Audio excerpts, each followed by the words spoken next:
Welcome to our Climate Wisdom live stream from COP29 Climate Change Conference in Baku, Azerbaijan. We bring together experts from the field of civil society, faith, policymakers and science for a meaningful conversation in the midst of a world in crisis, to care, to share and to inspire. I'm Sonja Ohlsson and I will be moderating tonight's session. And the topic is From Prayer to Power, about spiritual activism. So the focus tonight is faith. And in the climate change context, the religious and spiritual organizations are called faith-based organizations. And they are building momentum in solidarity to create a joint message and to raise their voice. And for the past 2 years, we have had a faith pavilion, which is hosted by the Muslim Council of Elders, and also in cooperation with Interfaith Liaison Committee, which works with the UNFCCC, and Valerian Bernard from the Brahma Kumaris is coordinating these activities together with the Faith Pavilion. So we have a strong voice of faith at COP. So let me introduce the guest speakers here tonight. They are guest speakers but also friends, and a warm welcome to Josianne Gauthier. Thank you. You are the Secretary General of CIDSE, a Catholic umbrella organization, and a warm welcome to Maureen Goodman. Thank you. Thank you. You are our program director for the Brahma Kumaris in the UK, and you have lifelong experience of interfaith work. You are representing us in the UN Vienna, and you do climate change advocacy for some years. But most importantly, you are a practicing meditator for 50 years. Around. So most welcome. Thank you. And Josianne Gauthier, you are a Canadian lawyer with over 25 years of experience in international development and solidarity. And you have a strong focus on human rights and social justice. And you joined CIDSE as a Secretary General back in 2017. CIDSE is an umbrella organization with 18 Catholic organizations as part of CIDSE in Europe and North America. And it says about CIDSE that you work in integral ecology. And I'm not sure all listeners would know what integral ecology is. So maybe you'd like to start our conversation by sharing a bit about CIDSE's work and especially integral ecology. Yes, I'd be happy to.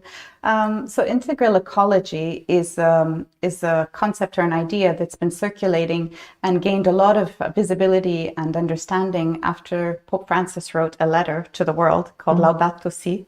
And in this letter, he exposed for everybody to understand in layman's terms, in simple terms, how all the causes of injustice in the world and of suffering are actually interconnected and interlinked.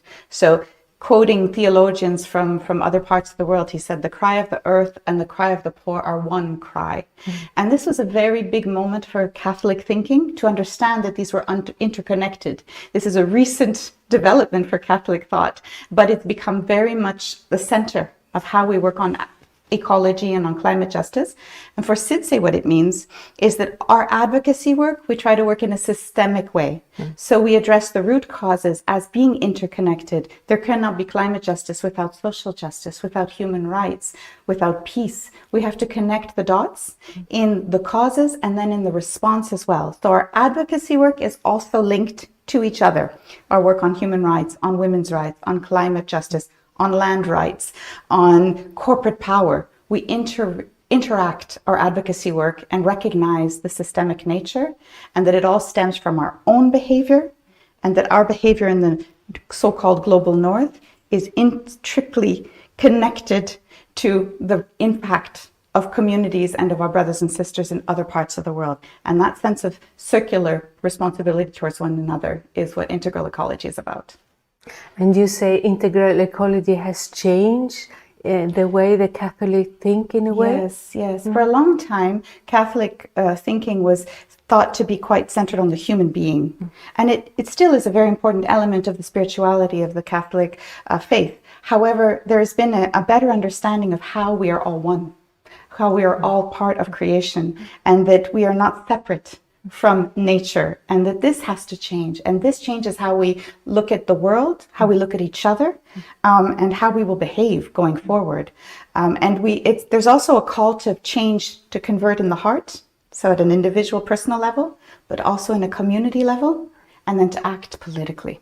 So this is the evolution of the thinking, and it's becoming more and more something we try to spread as well, as CIDSE. Very interesting, because in our live stream studio here, it is coming back to again and again, we have to touch the heart in order to have any change, long-lasting change whatsoever. So we are one, and the causes are connected. So Maureen, you have been doing a lot of programs in the Faith Pavilion and been part of many faith programs. So we are coming now at the end of the first week. So maybe can you share the essence of the message that the faith groups, the faith-based organizations want to put forward? What is it they want to tell the climate change negotiators, the politicians, the world? Thank you for having me here. Several concepts come to mind. Firstly, humanity, justice, equity, and interconnectedness. I mean, many other things too, but this is what comes to mind. And in terms of humanity, faith-based organizations have, as the Archbishop Julio had said in one of our side events, when we were talking about this, have a ministry of presence. So in other words, we are present there with communities, and we understand what's happening in communities, the needs of communities.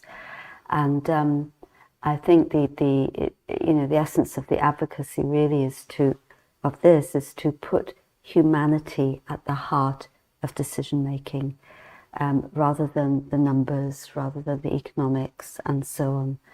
And even not just the science. There has to be humanity at the heart. Otherwise, you lose sight of, what really is happening within the environmental crisis. Justice and equity. As you know, this is known as the COP of finance. And when it comes to finance, countries do tend to, let's be polite and say, meander a little bit in their deliberations. Because basically, for there to be justice, the global north, people in the global north need to undergo a huge change in their lifestyle. Now, we, as just speaking from the Brahma Kumaris, but of course many faith groups, we do advocate a simple lifestyle, a less materialistic lifestyle, and vegetarian and vegan lifestyle. And, in order to be able to have justice, there needs to be equal respect for the sanctity of all life. So not just human beings, but the whole of creation, but also not just the global north, the global south. Every single living being, every single human being has equal sacredness and is equally precious to God. So I think this is the essence of what the faith-based organizations wish to convey, and we want to more and more have a voice, and we'd love that voice to be really directly in the negotiations, because this is a dimension that's definitely missing. I found that the faith-based organizations are developing very beautifully over the years, because we have to work together. No one will listen to a single religion on its own. They will only listen if we are in solidarity together. So you're talking about humanity at heart. Why is humanity not at heart anymore, Josianne? You talked about the cause. Yes. Well, I think humanity as a collective idea of us being one family, unfortunately, seems to escape a lot of the discussions. It becomes a very individualistic kind of approach, one state, one party, one interest, and it becomes quite self-centered in the way that the negotiations are happening, unfortunately. And the concept of humanity is not just that human beings should be at the center, but humanity in the broader sense of all of us together. That one group cannot advance if everybody is not together. That is a false idea that some might succeed and others too bad. That's not going to work. We all have to get there together. And this means indeed that some will have to stand back a moment and let others pass. And this is very difficult for some who've been privileged forever and who can't even conceive of the idea that they might need to step back or step down or change their culture a little bit, or they don't recognize the harm that was done to be in the position of privilege they're in. They don't understand it. And that truth needs to be faced. And I think that the faith organizations can help. Can help to bring that truth. And it's not a blaming game. It's a situation of responsibility, of acknowledgement, of recognizing each other. And there's healing through that if we recognize it for everybody. Talking about healing, you are a lawyer and Secretary General of CIDSE, but you're also a mother. You have 3 kids. Yes. And you are engaged in working with youth and children. And I know you're very passionate about it, but as a mother and as a person of faith, how do you address the growing anxiety in the young people today? We meet it everywhere, and we have Climate Psychology Alliance, we have many support organizations to deal with climate anxiety in young people. Yes, it's real. Yeah. And it's not just for young people. We feel it too. I think what's intense about young people is that they're living through things for the first time, every time. And they don't have the experience of how to have faced it in the past or how to have faced something similar. They need to learn to manage these emotions and the anger, not just anxiety, the anger and the grief. There's enormous sadness as well in the world. And these are very intense emotions to face. So one thing that I try to do, I mean, as a mother, you look at children and you don't want them to suffer, but you cannot prevent it. You can only accompany them. You can only be with them. You can only help them to find words, to find ways to process what they are feeling, because I don't want them to go numb. If they're sad and they're angry, it's because they care. And I want to nurture that. But I also want them to not feel disempowered, as though they have no way to face this. And that's the scarier emotion, powerlessness. So we try to find ways in which we can have actions where we feel somewhat empowered. The other element is not to feel alone. We're not alone. We're actually the majority who feel this way. Very powerful. To be with someone, just be with someone and accompanying them in their fear and grief. And they are not alone. And there are good stories. There are people who are extremely inspiring and courageous. And so sometimes it's about also shifting your perspective. It might seem terrifying from where you're sitting, but if you broaden your view and you see all the work being done by others, you can take courage. So this is part of the daily work, but I have to do it for myself as well. Because that brings me to the next question. I had a personal question to Maureen, actually, because we talk about climate anxiety in youth, but as you said, adults do also have it. So, Maureen, do you feel anxious about the future sometimes? Do you get angry or full of grief looking at the world and the suffering? And if you do, how do you deal with it? If I really think of the very big picture, I have the faith that God has a plan and that something better is going to happen and come out of this. I think where I feel a little anxious is thinking, how do we get through for people to understand what needs to be done to get to that point? But then you have to step back again and say, well, if God has a plan, you do your utmost that you can in your activism, and then God's going to take care of the rest. But that takes a lot of faith and a lot of handing over. But you're right, I do feel, there's, excuse me, I think we've all seen the protest that is happening in the corridor between the zones. And today I took a video, I put it on a WhatsApp group, and I went from beginning to end, and I thought, I want everyone's faces on this video because they deserve to be seen. And of course, a lot of people are videoing, but I felt, I want others to see this, I want to spread this. And, so seeing the grief, actually, or the sadness on their faces, that does impact me to some extent. And again, I have to say to myself, in terms of my own spiritual practice, that I have to remind myself, what is it that they need, or humanity needs at this point? They don't need more grief. They don't need my grief. They need me to be in a state of peace, in a state of courage, in a state of faith, not in a state of hopelessness or despair. And they need me and all of us as people of faith to create an atmosphere where there's a feeling of possibility and there is a feeling of hope. And so we have to keep that atmosphere of spiritual upliftment. And, we have these little blessing cards that we give out. And time and again, you give it to someone, the way their face lights up just on reading it, a little something of upliftment. And this is very key. So on the one hand, you feel, you want to just take everyone in your arms almost, but at the same time, have to be aware of what the real responsibility as a person of faith is.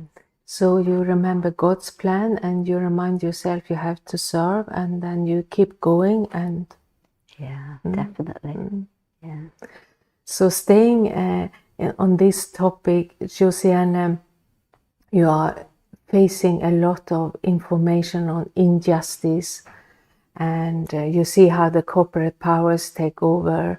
And working as a human rights lawyer, you also face a lot of inequality and pain and grief and anger. And how do you deal with it? And does prayer help you? And if yes, how? Yes. I think we overlook it sometimes in our very busy lives, and it's so important to make the space, to create the silence, because that noise, that pollution in our hearts and in our heads has to be cleansed every so often. And the prayer is a practice of cleansing, of silence, of recentering. And I have different ways, because there are moments where I need quiet, just silence. There are moments where I need to read. I need other people's words. I need other ideas to inspire me, to change the words that are in my head, to give me other more beautiful ideas to hang on to. And then sometimes I need to be with others. Yeah. And so this is when spiritual gatherings are what I need, and singing in particular, and joy, because the beauty is what brings us back. And we can never forget the beauty, and that helps you to practice gratitude, because you see so much beauty.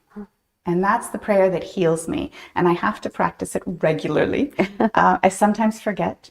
The good thing is community reminds you, and you need helpers. You need people to say, you're tired, you need a break. We don't all need to be strong at the same time. We can support each other. Beautiful.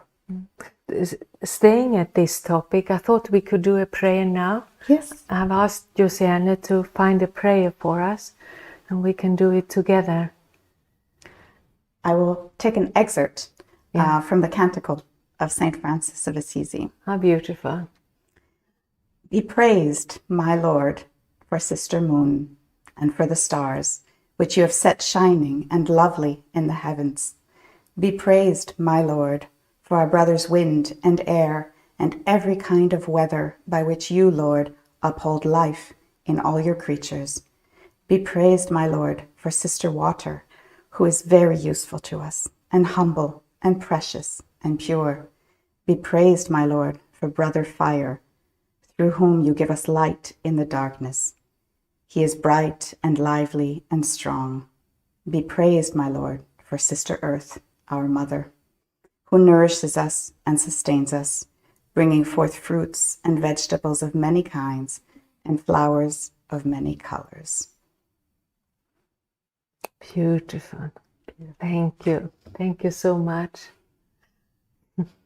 We are coming towards the end, but as it is Saturday evening today and the first week has finished in COP, and I know you're leaving us tomorrow morning, yes. You have a flight going back. Just shortly from both of you, what has been your experience of COP so far?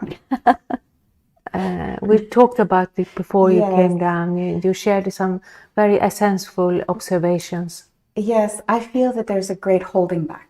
Holding back. Yeah. I feel that there's not a going forward, and there's not a sharing and what can I offer and what can I bring and how can I advance the discussions. It's more what can I protect and what can I save for myself. So there's a selfish rather than a communal approach to these conversations that I've been seeing, and this saddens me and frustrates me. But I know that this happens sometimes in the beginning. There's like a lack of direction. So I'm hoping that somehow a bit of light will poke through and somebody will champion a conversation somewhere that will spark another conversation, and that this might create an opening. It's individual conversion at this point. And that's what we're working on. Yes. So we are still here next week, so we keep an eye out, for this opening. For the opening, definitely. Yeah. So Maureen, you want to share some observation, or we do meditation, or what do you think?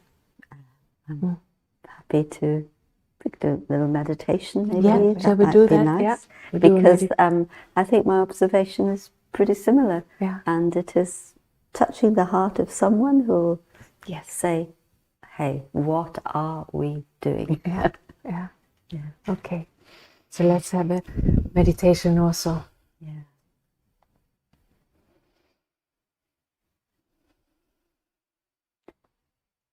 So I see the world. I see the chaos and the confusion.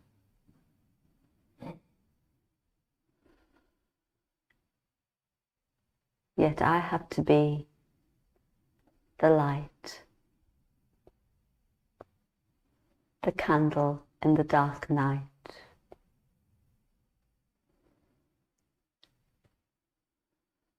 The light of my soul has to be ignited so I can spread light and hope. And that light is ignited by God's light and God's love.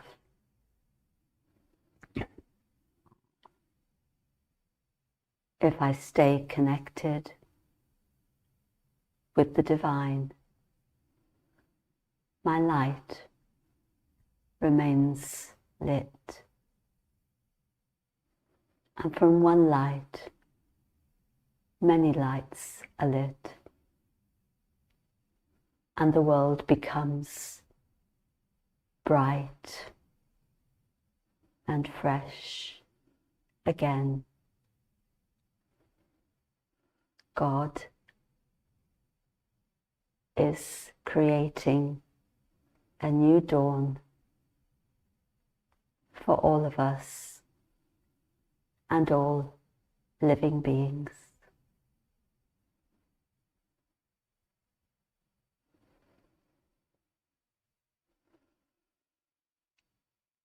Thank you.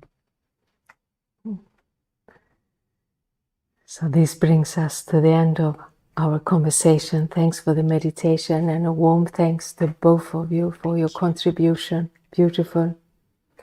And thanks to our speakers for being with us, and our supporters and patrons and volunteers behind the stage. And please stay with us. We will play a 5-minute video about CIDSE work you can watch. And after that, we will continue our conversation part 2. And we have another guest in the studio about prayer, from prayer to power. And yes, so let's watch the video. Thank you.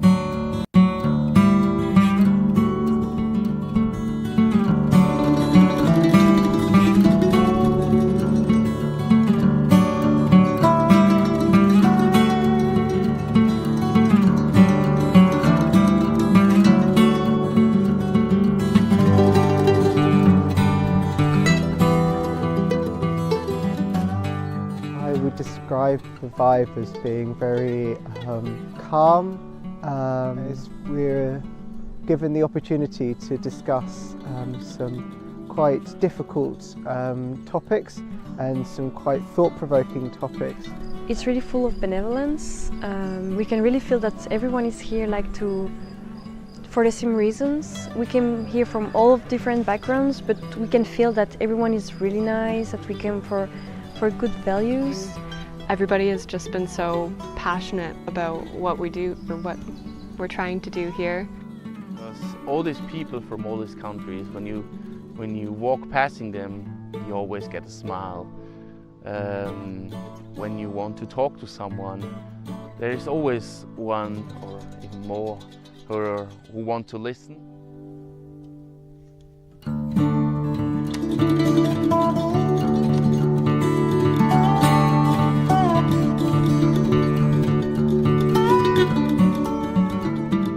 I guess the main thing that I've really learned is that you can improve so much just by changing things instead of, trying to keep something the same and slowly improving. There's so much inspiration behind, taking something like Casa Velha in a totally new direction. It's the way to live, it's a pace of life. It's this way to live simply, to live truly, to reconnect to nature, to reconnect to ourselves also, because in city life, for example, we really have a fast life. And here I really learned to calm down, to look at what really matters. When we did the walk yesterday, that was very interesting. It was a good opportunity to get to talk to lots of people who also talk about our different experiences and how that has allowed us to see the world in different ways. It's something Margarita, she's the one who runs Casa Velha, said at the beginning. She said it's one thing to say yes to Casa Velha, to start it, but it's another thing to keep saying yes every day. And I think that's something for many people. Yeah, keep saying yes what you do, and yeah, something I really will take home.